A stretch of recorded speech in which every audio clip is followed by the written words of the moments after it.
দীর্ঘদিন ধরে আপনাদের ইন্টারভিউ ডেটের জন্য ওয়েট করছেন বা ডকুমেন্ট কোয়ালিফাই হওয়ার পরেও ভাবছেন কেন আমি ইন্টারভিউ ডেটটা পাই না।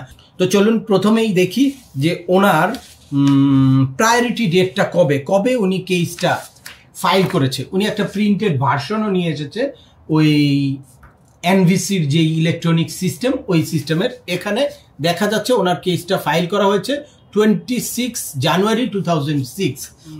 2007-এ যাদের পিটিশন ফাইল করেছিল তারা অনেকেই কিন্তু ইন্টারভিউ দিয়ে চলে গেছে। জানুয়ারি না, 7 জুনও পিটিশন ফাইল করেছে, এরকম অনেকেও কিন্তু অলরেডি ইন্টারভিউ দিয়ে ইউএসএতে চলে গেছে। তো ওনার সেই সময় কিন্তু মানে অনেক ইম্পর্টেন্ট, প্রত্যেকটা দিন ওনার নেক্সট লাইফটাকে এনজয় করার জন্য, বা ওনার যে কোনো সময় উনি অসুস্থ হতে পারে। ইভেন ওনার বড় ভাই অ্যাপ্লাই করেছে, তো সে নিশ্চয়ই আরো এই যে কোনো কারণে সে যদি 90 ইয়ার্স এইজ তার বড় ভাইয়ের, তো কোনো কারণে সে যদি মানে মারা যায় তাহলে কিন্তু তার কেসটা আবার একটা নতুন আনসার্টেনিটির দিকে চলে গেল। এ কারণে এখানে প্রত্যেকটা দিন কিন্তু খুবই ইম্পর্টেন্ট। সেখানে সে প্রায় 1-1.5 বছর পিছিয়ে গেছে। তো কি কারণে সেটা আমরা পরবর্তী কেসটা রিসার্চ করলে বুঝতে পারবো।